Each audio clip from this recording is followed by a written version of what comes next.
आज मैं इस ऑडियो रिकॉर्डिंग में आर्टिकल 256 से 270 तक के जितने भी आर्टिकल हैं उनको बहुत अच्छे से एक्सप्लेन करने की कोशिश करूँगा। मैं पूरी कोशिश करूँगा कैसे कैसे क्वेश्चन आते हैं और आपको कैसे उनको समझना है और कैसे रिप्लाई देखना है और कैसे पढ़ाई करनी है, ये भी बहुत ज़रूरी है समझना। सारे आर्टिकल आपको याद होने, सारे तो नहीं कर पाएगा कोई भी, लेकिन कुछ आर्टिकल हैं, 70% आर्टिकल आपको पता होना चाहिए एटलीस्ट, किस आर्टिकल में क्या लिखा हुआ है। आजकल तो पार्ट से क्वेश्चन पूछते हैं किस पार्ट में क्या है, तो बहुत सारी चीज़ें धीरे धीरे करके पेपर पैटर्न भी चेंज होता है। और आप कह सकते हो कि जो छोटे छोटे क्वेश्चन थे वो हो गए आजकल बंद, अच्छे क्वेश्चन पूछे जाते हैं। कोई डाउट आपको होना ही नहीं चाहिए। किसी भी सक्सेस का एक ही तरीका, स्टडी विदाउट डाउट। जो भी आपको समझ में आ रहा है यू हैव टू कीप 100% रखना, उसका अपने माइंड में रखना ही रखना है। ऐसा नहीं है 70% जान लिया और पढ़ाई कर लिया, ऐसा ऐसे काम नहीं चलेगा। आपको पूरी नॉलेज होनी चाहिए। 256 के बारे में बात करते हैं। इसमें लिखा है obligations of state and the union. Obligation का कर्तव्य होता है, हिंदी में बोलते हैं कर्तव्य। राज्य के क्या कर्तव्य हैं और संघ के क्या कर्तव्य हैं। States must exercise executive power in compliance with the union laws. जो राज्य हैं उनको जो पावर है ना, अपनी जो लागू करते हैं, एग्जीक्यूटिव पावर जो उनके पास है, वो ऐसे लागू करनी है जो कि संघ के साथ रहें। ऐसा ना हो कि संघ के कानून को आप वायलेट कर रहे हो, क्या कुछ ऐसा कर रहे हो कि जैसे कि संघ को दिक्कत हो रही है। आपको उसके साथ ही एग्जीक्यूटिव करनी है अपनी पावर। एक्सरसाइज मतलब हो सकता है एक तरह से आप उनको, अभ्यास से मतलब नहीं है यहाँ पे। एक्सरसाइज का मतलब है आप लागू कर रहे हो, इम्प्लीमेंटेशन भी लागू होता है, लेकिन यहाँ है उनका यूज करना। एक तरह से अपनी शक्तियों का यूज कर रहे हो, जो पावर्स का एग्जीक्यूटिव पावर का यूज कर रहे हो, तो ऐसे करना है जैसे कि संघ के साथ किसी भी तरह की कोई दिक्कत ना आए। इसमें लिखा है यूनियन कैन गिव डायरेक्शन। जो संघ है डायरेक्शन दे सकता है, आपको दिशा निर्देश दे सकता है to state to ensure such complaints, किस तरह से आपको लागू करना है ऐसे कंप्लेंट्स के लिए। वो यूनियन आपको, संघ सरकार, केंद्र सरकार, इसके कई नाम है, भारत सरकार आपको डायरेक्ट कर सकती है स्टेट को। आप कह सकते हो दिशा निर्देश दे सकती है, इस तरह से लागू करना है। ये कहाँ लिखा हुआ है 256 में। 257 में क्या लिखा हुआ है, control of union over state. सीधी सी बात है भाई, केंद्र सरकार की बात ज़्यादा मान्य होगी। भारत राज्यों का संघ है। वो अलग बात है कि स्टेट के पास बहुत सारी फ्रीडम्स हैं, लेकिन फिर भी जब एक कोई कानून बनता है और एक विषय से बनता है, वो मैटर एक ही है, चाहे राज्य बना रहा है चाहे केंद्र बना रहा है, तो उसको क्या है कि उस मैटर पर केंद्र का जो कानून होगा, सेंटर का, वो ओवरटेक कर जाएगा और वही लागू होगा। इसमें लिखा states can not exercise executive power in way that hinders unions executive power. इस तरह से अपनी शक्तियों का प्रयोग राज्य नहीं करेगा जो कि संघ की शक्तियों को कम कर दे, या आप कह सकते हो उसमें उलझ जाए। हिंडर्स यूनियंस एग्जीक्यूटिव पावर, किसी भी तरह से संघ की जो एग्जीक्यूटिव पावर है उनको कम कर दे, उसमें उलझ जाए, एक कह सकते हो आप। इस तरह से राज्य किसी भी अपनी शक्ति का प्रयोग नहीं करेगा। यूनियन में डायरेक्ट स्टेट फोर, संघ स्टेट को डायरेक्ट कर सकता है, यहाँ राज्य की बात है, राज्य को डायरेक्ट कर सकता है, आप कह सकते हो दिशा निर्देश दे सकता है। Constructions oblique maintenance of communication means of national और मिलिट्री इंपोर्टेंस। वो बता सकता है कि किस तरह के maintenance of communication means of national, जो कि अब ये कुछ मैटर्स है जो केंद्र के पास ही हैं, और उनके बारे में डायरेक्शन दे सकता है। मिलिट्री ऑफ इंपोर्टेंस, जो कि बहुत सारी चीज़ें होती हैं जो कि सैनिक, आप कह सकते हो महत्वता के लिए होती हैं। मिलिट्री ऑपरेशन इंपोर्टेंस मतलब सैनिक महत्वता के लिए, जो सैनों के लिए, सेना के लिए बहुत जरूरी है, सेना के लिए जो जरूरी है वो देश के लिए जरूरी है, इसमें भी कोई डाउट नहीं होनी चाहिए। Direction can also for the railway product, railway production की भी डायरेक्शन हो सकती है। Union must reimburse state for extra cost inactive due to such directions. ये तो भाई केंद्र की, आप कह सकते हो, जिम्मेदारी है। आप राज्यों को डायरेक्शन दे रहे हो, अगर उसमें कुछ पैसा खर्च होता है तो राज्यों को पैसा देना ही देना है भाई। केंद्र सरकार देती है पैसे अपनी नीति को लागू कराने के लिए, या कुछ ऐसा विषय जो केंद्र के पास है, जो भारत सरकार के लिए जरूरी है, भारत देश के लिए जरूरी है, तो अगर उसको राज्य को लागू करवाना है तो केंद्र सरकार उसको पैसा देगी। उसको मतलब कह सकते हो जो क्षतिपूर्ति हो रही है, जरूरत पड़ रही है, वो खर्चा करेगी। आर्टिकल 258 में क्या लिखा हुआ है, power of union to confer power on state. इसमें आगे लिखा है president with the state consent can entrust union's executive functions to the state government. President with the state consent, राज्य की सहमति से, can entrust union's executive function to the state government, राज्य की सहमति से वो कहीं ना कहीं अब जो केंद्र सरकार की जो एग्जीक्यूटिव फंक्शंस है वो उसको राज्य में लागू करा सकता है, या राज्य से, आप कह सकते हो एक हिंदी में वो शब्द याद नहीं आ रहा है मुझे, क्या कर सकता है आप, विश्वाजीत के मतलब आप काम कराना राज्य में, आप कह सकते हो कि, लेकिन राज्य की सहमति से कराएगा राष्ट्रपति। कौन करेगा, प्रेसिडेंट। ये आपको याद रखना है कि इसमें कौन कर सकता है, प्रेसिडेंट। कैन बी विद और विदाउट कंडीशंस, या तो कोई कंडीशन के साथ, भाई ये कंडीशन रख देगा, ऐसा कर दो आप, मैं ऐसा कर दूंगा, ऐसा नहीं होगा। या फिर बिना कंडीशन के, राष्ट्रपति की मंजूरी है, आप मानो ना मानो आपको काम करना है, तो राष्ट्रपति को डिपेंड करता है राज्य की कोई बात मान ले नहीं माने नहीं, आपको करना ही करना, केंद्र की बात है, केंद्र का कानून लागू होगा तो होगा। पार्लियामेंट में also authorise state officer to exercise union power. संसद, इसमें क्वेश्चन बहुत अच्छा है ये लाइन, इसमें प्रेसिडेंट लिख जाएगा जब भी आपको यूपीएससी क्वेश्चन पूछेगी, तो इसमें आपको याद रखना है कि जो राज्य के अफसर्स होते हैं, राज्य की जो शक्ति, केंद्र सरकार की शक्तियों को इस्तेमाल करने के लिए उनको शक्तियाँ कौन देगा, वो देगी संसद। पार्लियामेंट में आल्सो ऑथराइज स्टेट ऑफिसर, जो राज्य के ऑफिसर्स हैं, टू एक्सरसाइज यूनियन पावर, संघ की शक्ति का प्रयोग करने के लिए उनको भारत की संसद ऑथराइज करेगी, अधिकृत करेगी, उनको अधिकार देगी। Union must pay state for additional administrative cost. सीधी सी बात है, जब कहीं ना कहीं कुछ करवाओगे अपने लिए तो पैसा तो दोगे। जो एडिशनल एडमिनिस्ट्रेटिव कॉस्ट होगी, जो खर्च आएगा, एडमिनिस्ट्रेशन को बोलते हैं हिंदी में प्रशासन। प्रशासन का मतलब होता है प्रधन शासन, जो शासन से पहले आता है। शासन सरकार बोल सकते हो, और सरकार में जो पहले होता है वो होता है प्रशासन।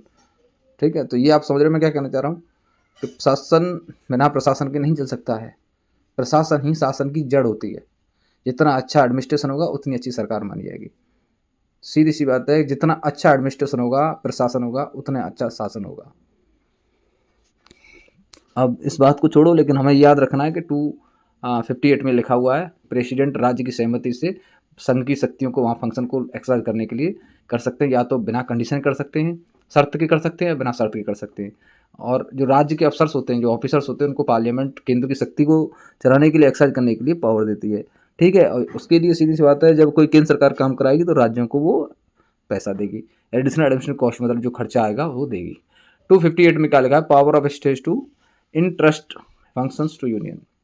Governor with the unions concert, governor कर सकता है यूनियन की कंसर्ट के साथ, एक संघ की सहमति से, can interest state functions to the union government.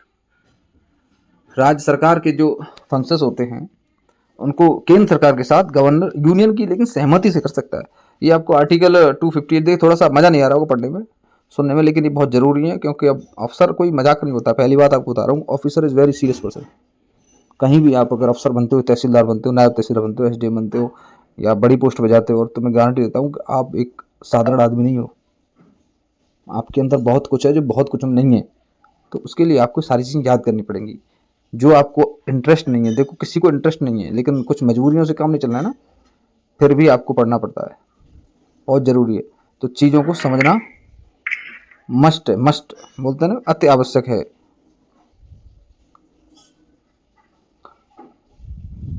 Interest का मतलब इसमें हिंदी में लिखा हुआ है सौंपना, जो मुझे बार बार सोच रहा था, याद नहीं आ रहा है। इंटरेस्ट का मतलब क्या होता है? इंटरेस्ट का मतलब होता है सौंपना। भाई अपनी अपनी शक्तियों को सौंप सकते हैं ना, सीधी सी बात है। Power of state to entrust function to the, सीधी सी बात है, संघ को आप सौंप सकते हो, लेकिन कैसे कर सकते हो? संघ की सहमति से। ये आपको याद रखना है। ये लिखा 258 में। 259 में क्या लिखा है, omitted deleted by 7th constitution amendment 1956। ये खत्म कर दिया। 259 में क्या लिखा हुआ था मुझे भी नहीं पता है। 260 में क्या लिखा हुआ है, jurisdiction of union in relation to the territory outside of India. ये 260 याद रखना है कि जुडिक्शन आप कह सकते हो एक न्याय क्षेत्र, कार्य क्षेत्र ऑफ द यूनियन, संघ का, in the relation to the territories outside of India, जो भारत सरकार से, भारत की जो टेरिटरी है, सीमा क्षेत्र है, उससे बाहर संघ का न्याय, आप कह सकते हो कार्य क्षेत्र, न्याय क्षेत्र कैसे बढ़ेगा, क्या होगा, वो 260 में लिखा हुआ है। यूनियन में undertake functions executive, legislative, judicial in the territories outside India through the agreements. बहुत सारे एग्रीमेंट्स होते हैं, तो यूनियन ही करेगा। अभी बांग्लादेश के साथ समझौता किया था, कुछ बांग्लादेश की कॉलोनी इंडिया में आई थी और इंडिया की कुछ बांग्लादेश में गई थी। कोई राज्य सरकार थोड़ी करेगा। अब ये पश्चिम बंगाल की सरकार थोड़ी करेगी ये काम, लेकिन पश्चिम बंगाल की सहमति की जरूरत नहीं है, वो भारत सरकार की इंटरनेशनल बाउंड्री है ना, उसमें केवल सीधा सीधा सीधा संघ की रेस्पॉन्सिबिलिटी है, सेंटर क्या करेगा उसमें किसी को कोई मतलब नहीं है। तो ये जुडिक्शन जो भारत की टेरिटरी से बाहर है, तो एग्रीमेंट, थ्रू एग्रीमेंट बात करके किस कंट्री से क्या बात करनी है, कैसे बात करनी है, तो कहाँ लिखा हुआ है, 260 में लिखा है। 260 में बता रहा हूँ, सब कुछ लिखा हुआ है, बिना लिखे हुए कि सरकार काम नहीं करती है। कोई भी अफसर आपको यही पूछता है सबसे पहले कि आपको ये काम किसने बताया है और ये कहाँ लिखा हुआ है। उससे पता चलता है जो आप कर रहे हो वो सही कर रहे हो या गलत कर रहे हो, कि अपने मन से कर रहे हो। तो ये मान के चलना सारी चीज़ लिखी हुई है। 261 public act, records and judicial proceedings.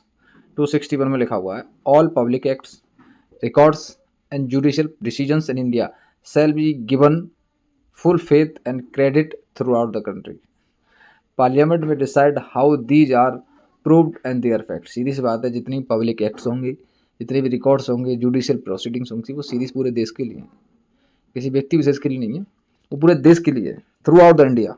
और ये कितने, ये पार्लियामेंट डिसाइड करती है कि वो कितने आप कह सकते हो उनको कैसे सिद्ध किया जाए और कैसे उनको प्रभावशाली बनाया जाए। ठीक, एक तो होता है अफेक्ट, एक होता है इफेक्ट। दोनों का मतलब प्रभाव ही होता है। इफेक्ट होता है पॉजिटिव प्रभाव डालना, अफेक्ट होता है नेगेटिव प्रभाव डालना। वो नकारात्मक प्रभाव के लिए होता है, ये सकारात्मक प्रभाव के लिए होता है। ठीक है, तो किस तरह से पार्लियामेंट डायरेक्ट करेगी, डिसाइड करेगी कि ये प्रूव किए जाए और एक सकारात्मक प्रभाव कैसे आए, ये पूरे देश में लागू होंगे। जितने भी पब्लिक एक्ट्स हैं, रिकॉर्ड्स हैं, जुडिशियल डिसीजन, न्यायिक जो क्षेत्र आते हैं, जुडिशियल डिसीजन मतलब जो हमारी जो न्यायपालिका डिसीजन देती है वो पूरे देश में लागू होते हैं। बहुत सारे डिसीजन ऐसे होते हैं पूरे देश में लागू होते हैं। आर्टिकल 262 में क्या लिखा हुआ है?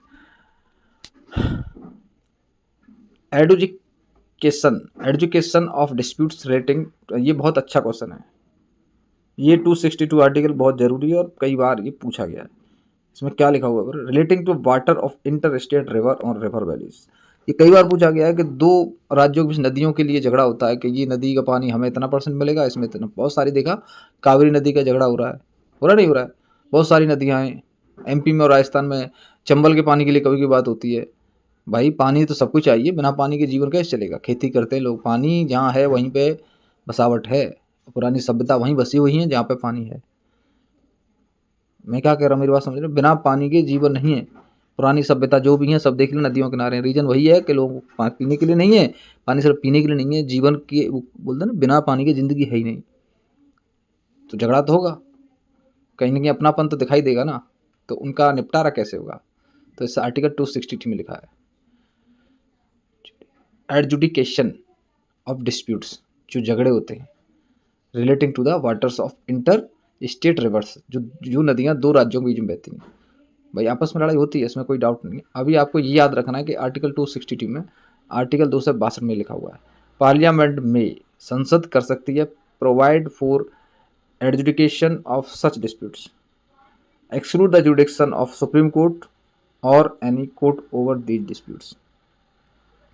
इसमें क्या करती है पार्लियामेंट? एक कमीशन बना देती है कि आप लोग जाइए, वो लेकिन उसमें अफसर ही होते हैं कोर्ट के, कि इन दो राज्यों के बीच जो झगड़ा हो रहा है उसका निपटारा कीजिए।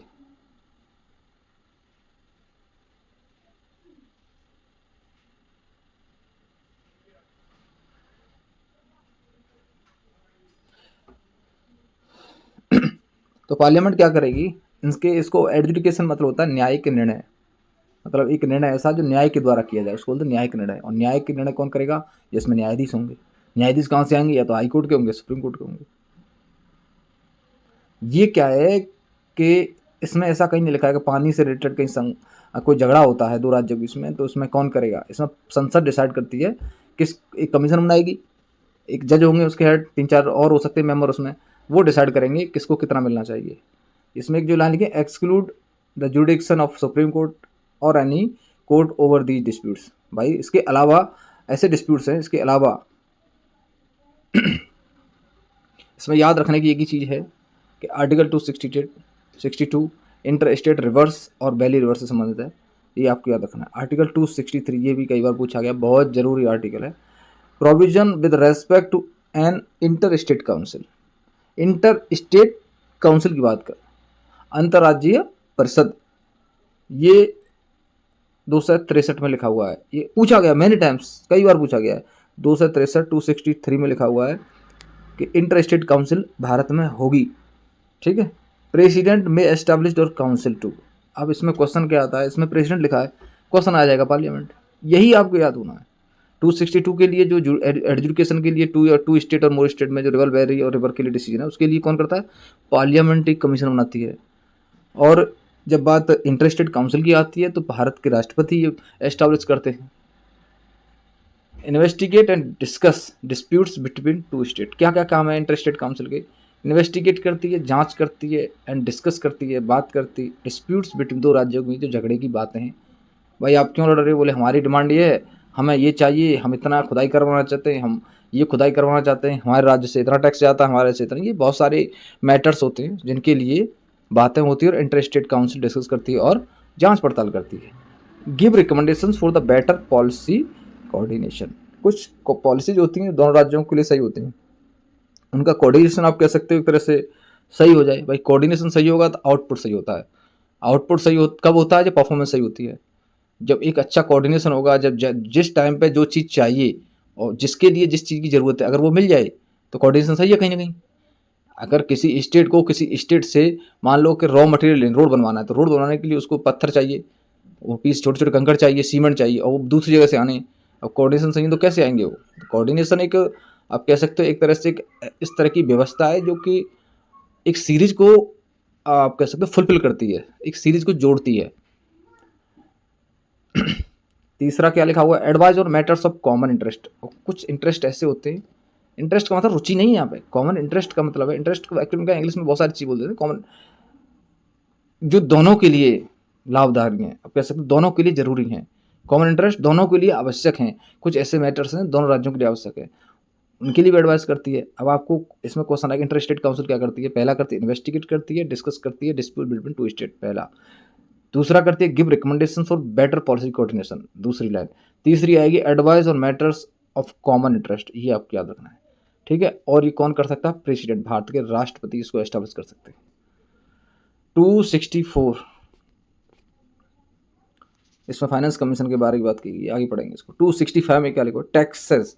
अब बात टैक्स की पढ़ लें। Taxes not to be imposed से बाय अथॉरिटी ऑफ लॉ, कोई टैक्स बिना नियम कानून के इम्पोज लागू हो ही नहीं सकता है, ये ध्यान रखना। कोई टैक्स ऐसा नहीं है बोल दिया और लग गया, उसका एक कानून बनता है, एक लॉ होता है, पास होता है, तब जाके वो लगता है। No tax can be levied, levied मतलब होता है लेविड, उसको बोलोगे उगाई करना, और collected without a law passed by parliament और स्टेट लेजिस्लेचर। देखो एक तो राज्य कुछ कर होते हैं, टैक्स मतलब कर होते हैं, भाई राज्य सरकार भी कोई नियम पास करेगी, वहाँ का विधानमंडल पास करेगा कि हम इस तरह का टैक्स एक लागू करना चाहते हैं और वही करना चाहते हैं, तो बातों से नहीं होगा, वो पूरे उसके विधानसभा के द्वारा पास किया जाएगा, विधान परिषद होगी तो उसके द्वारा पास किया जाएगा। ऐसे ही संसद है, ऐसे ही संसद में भारत में कोई टैक्स लगता है तो बातों से नहीं लगता है, उसके लिए एक्ट बनता है, कानून बनता है, एक प्रोसीजर के तहत वो लागू किया जाता है। 266 आर्टिकल 260 बहुत अच्छा आर्टिकल है, पूछा गया कई बार। Consolidated funds and public accounts. अब एक तो होता है हिंदी में बोलते हैं संचित निधि, और पब्लिक अकाउंट बोलते हैं लोक, लोक आप कह सकते हो कि लोक, आप इसको क्या बोलोगे, लोक खाता बोलते हैं जनरल इसको, पब्लिक अकाउंट्स को। अब कंसोलिडेटेड फंड को बोलते हैं संचित निधि। भाई इसमें क्या क्या अंतर है? भारत की एक संचित निधि होगी, ये कहाँ लिखा हुआ है? 266 में, ये आप क्या रखना है। 266 ए में लिखा है पब्लिक अकाउंट्स के बारे में लिखा हुआ, लेकिन इसमें मेंशन नहीं है वो 266 ए। तो पहले में क्या लिखा है? Consolidated fund of India all union बोलते हैं union revenues loan and received to go here. मतलब ये पूरे से एक्सप्लेन किया है, जितने भी सम आप कह सकते हो राजस्व से, लोन से, जो भी पैसा आता है भारत सरकार के पास, वो सब कहाँ जाता है? भारत की संचित निधि में जमा हो जाता है। कंसोलिडेटेड फंड ऑफ स्टेट, ऐसे ही राज्य का होता है, राज्य के पास जो पैसा आता है टैक्सों का, लोन का, जैसा भी आता है वो सारा पैसा इसमें जाता है, राज्य की संचित निधि में। कुछ पैसा होता है जो इनमें नहीं जमा होता है, वो आपको ध्यान रखना है। पब्लिक अकाउंट, पब्लिक अकाउंट का मतलब है एक ऐसा धन, मतलब एक ऐसा खाता जिसमें लोगों का धन रहता है, वो सरकार को देना है जरूरत पड़ने पर, जब ही लोग मांगेंगे देना है, वो जनता का पैसा है। जैसे कि जनता की फिक्स डिपॉजिट बैंकों में पड़ेगी बहुत सारी देखा हुआ जनता का टाइम बाउंड के लिए दिया हुआ पैसा होता है। मान लो पोस्ट ऑफिस में आपने 10 साल की स्कीम खोल दी, 10 लाख रुपये जमा कर दी, तो सरकार के नहीं है, वो जनता के पैसे, वो पब्लिक अकाउंट में आएंगे, भाई वापस भी तो करने हैं वो। गवर्नमेंट क्या करती है, उसको इन्वेस्ट कर देती है कहीं दूसरी जगह, सो दैट कहीं बेनिफिट मिल जाए, लेकिन वो पब्लिक अकाउंट के ही पैसे माने जाएंगे, उनको वापस करने ही वो। आपको कह सकते हो कि कोई पैसा देगा और आप उसके संरक्षक हो, लेकिन आपका पैसा नहीं है वो, ऐसा ही पब्लिक अकाउंट का पैसा होता है जिसमें जनता का पैसा होता है, जो जनता को वापस देना होता है, ठीक है। 267 में क्या लिखा है? कंटिजेंसी फंड, ये होता है आकस्मिक निधि। भाई इमरजेंसी के लिए पैसे की जरूरत पड़ेगी, उसको बोलते हैं कंटिजेंसी फंड। आकस्मिक, आकस्मिक जरूरतों के लिए जो पैसा होता है वो इससे निकाला जाता है। Union and state can maintain A fund for urgent unforeseen expenditure. Urgent unforeseen, आप कह सकते हो कि संघ और राज्य दोनों में कैन मेंटेन कर सकते हैं फंड, एक निधि तैयार कर सकते हैं वो, फंड मतलब निधि, निधि बोलते हैं। अर्जेंट तत्कालिक बोल सकते हो, भाई अभी चाहिए, अर्जेंट तुरंत। अनफोर्सिन जो पहले से कभी दिखाई नहीं दिया हो, अचानक कोई काम आ गया, एक्सपेंडिचर कुछ ऐसे खर्चे, उनके लिए क्या है? कंटिजेंसी फंड राज्य सरकार और केंद्र सरकार दोनों ही आप कह सकते हो मेंटेन कर सकती है। प्रेसिडेंट और governor can authorise withdrawal without price बोलते हैं लेजिस्लेटिव अप्रूवल। ये बहुत जरूरी लाइन है, ये आपको 100% याद रखनी है। कंटिजेंसी फंड में से पैसा निकालने के लिए राष्ट्रपति और गवर्नर, गवर्नर राज्य के लिए और राष्ट्रपति कह सकते हो सरकार, भारत सरकार के लिए, केंद्र सरकार के लिए बिना संसद के और लेजिस्लेटिव अप्रूवल के, आप एक विधि के अप्रूवल नहीं हो रहा है, एक विधायी अप्रूवल के बिना ही इसको ऑथराइज कर सकते हैं। कुछ ऐसी इमरजेंसी आ गई कि उसमें अप्रूवल नहीं हो पाएगा, टाइम लगता है उसमें, लेजिस्लेटिव के द्वारा अप्रूव करने में बहुत समय लगता है, तो जरूरत है उसमें कर सकते हैं। ये लाइन आपको याद रखनी, प्रेसिडेंट और गवर्नर ऑथराइज कर सकते हैं विड्रॉल धन निकासी का कंटीजेंसी फंड से। और ये कहाँ लिखा हुआ? आर्टिकल 267 में। आर्टिकल 268 में क्या लिखा हुआ?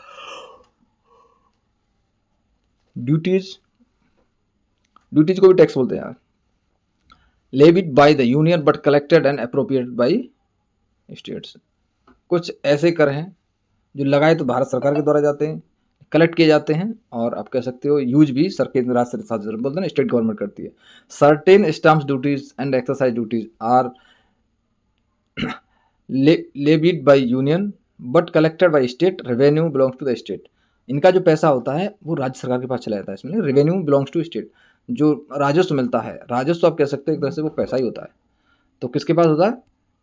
उसके पास चला जाता है, स्टेट के पास। ठीक है, लगाता तो केंद्र सरकार है लेकिन जाएगा वो राज्य के पास, कलेक्शन भी राज्य सरकार करेगी, उसका यूज करेगी। ये कहाँ लिखा हुआ है? 268 में। 269 में क्या लिखा है? Tax levied and collected by union but assign to the state. कुछ टैक्स ऐसे होते हैं लगाए भी सब भारत सरकार के द्वारा जाते हैं, यूनियन के द्वारा, और कलेक्ट भी किए जाते हैं, लेकिन वो राज्यों को दे दिए जाते हैं। ये कहाँ लिखा है? 269 में। पहला याद रखना है, पहला ये है कि लगाए भारत सरकार के द्वारा जाते हैं, कलेक्ट राज्य सरकार करती है और राज्य सरकार यूज करती है। दूसरे में क्या है? लगाए भारत सरकार के द्वारा जाते हैं और कलेक्ट भी भारत सरकार करती है, और लेकिन राज्य को दे देती है उनको। Apply mainly to tax on inter state trade commerce. जो भी इंटर स्टेट के राज्यों के अंतर राज्य जो व्यापार होता है उसका जो टैक्स होता है वो उन्हीं को दे दिया जाता है, राज्यों को। Proceeds assign to the state as per law made by parliament. जितनी प्रोसीड्स होती हैं वो तो संसद के द्वारा ही डिसाइड किए जाते हैं, ऐसे असाइनमेंट नहीं होता है। इनको असाइन करना मतलब आप कह सकते हो एक तरह से अप्रूव करना ही होता है, वो भारत की संसद ही करती है। 269A में क्या लिखा हुआ है? Levy and collection of GST. ये याद रखना आपको। एक तो जीएसटी का था 246A, वो आपको याद रखना है कि इंटर स्टेट जीएसटी होती है वो भारत सरकार संघ सूची में ही है, और नॉर्मल जो जीएसटी होती है वो एक कंकरेंट पावर होती है भारत की, मतलब केंद्र सरकार की और राज्य सरकार की। उसके संबंधित कोई भी कानून जो भी बनाना, रूल रेगुलेशन दोनों बना सकते हैं। लेकिन जब इंटर स्टेट जीएसटी होती है वो सिर्फ और सिर्फ यूनियन के पास उसकी पावर है। ये आपको याद रखनी है। वो कहाँ लिखा है? 246 में। इसमें क्या होगा, कैसे पूछे? जीएसटी से संबंधित आर्टिकल नहीं है तो 246 लिख देगा, 269A लिख देगा, एक और होगा, तीसरा लिख देगा, चौथा को नहीं लिख देगा, ऐसा ये आपको पता होना चाहिए। तो 269 में ये लिखा हुआ है। इसमें लिखा है इंट्रोड्यूस्ड बाई बोलते हैं 101 फर्स्ट अमेंडमेंट 2016। जीएसटी कब आया? 101 भारत का संविधान संशोधन किया, उसके द्वारा भारत सरकार ने जीएसटी लगाया, गुड्स एंड सर्विस टैक्स, वस्तु एवं सेवा कर। ठीक है, 2016 से लागू है, ये आपको पता होना चाहिए। IGST is levied and collected by union. ये बता, जो इंटर स्टेट जीएसटी होती है वो सरकार के द्वारा, भारत सरकार के द्वारा लगाई जाती है, और कलेक्ट भी भारत सरकार के द्वारा की जाती है। Then shared between union and state. उसके बाद ये संघ और राज्य के बीच में बांट दी जाती है, तुम्हारा इतना हिस्सा, तुम्हारा इतना हिस्सा। इसी टैक्स को बांटने के लिए किसको कितना मिलेगा, केंद्र को कितना मिलेगा, राज्यों को कितना मिलेगा, संघ के पास आप कह सकते हैं यूनियन के पास कितना होगा, स्टेट के पास कितना होगा, इसके लिए फाइनेंस कमीशन होता है, वो ये डिसाइड करते हैं बैठ के। ठीक है, आगे पढ़ेंगे फाइनेंस कमीशन की ड्यूटीज क्या क्या हैं। 270 taxes levied and collected by union and distributed between the union and state. कुछ टैक्स ऐसे होते हैं जो भारत सरकार के द्वारा, संघ के द्वारा कलेक्ट किए जाते हैं, लागू किए जाते हैं और डिस्ट्रीब्यूट कर दिए जाते हैं संघ और राज्य दोनों के बीच में। आपको आर्टिकल के हिसाब से याद रखनी चीज़ें। Income tax and some other taxes are shared between, बोलते हैं ना, सेंटर एंड स्टेट। कुछ बोलते हैं आयकर और कुछ और टैक्स हैं जो केंद्र सरकार राज्य सरकार के बीच में बांट दिए जाते हैं। Distribution is based on recommendation of finance commission. ये डिसाइड करता है कि इतनी % टैक्स राज्यों को जाएगा, इतने % टैक्स स्टेट के पास जाएगा, इतने % टैक्स भारत सरकार के केंद्र के पास रहेगा। ये डिसाइड करता है फाइनेंस कमीशन। ठीक, कोई डाउट नहीं होनी चाहिए। 270 तक सारे आर्टिकल क्लियर हैं। 3-4 बार सुनना है, 2 बार में किसी को याद नहीं हुआ, 3 बार में किसी को याद नहीं हुआ, ऑन द स्पॉट आपको याद रहेगा, लेकिन जैसे ही आपको एक दिन गुजरेगा भूल जाओगे। तो revision is the key of success. कोई डाउट मत रखना इसमें। चलो ठीक।